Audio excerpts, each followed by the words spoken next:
Talaga, andito ako sa Philippines. Guys, totoo yun. Nasa Philippines ako. Tingnan mo, alam ko ba?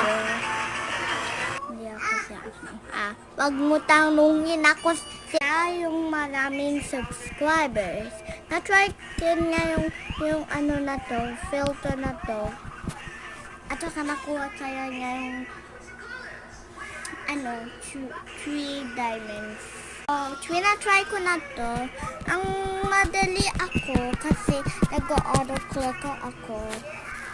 Yun o, nadidinig mo. Nayos ko una yung buhok ko bago mag-swim. Pero parang ako si Asma, pero maliit. Pero hindi ako si Asma. Wag niyo comment ako si Asma ha. 2 subscribers pa lang ako. Si Asma 1 million. Si Mr. Beast ay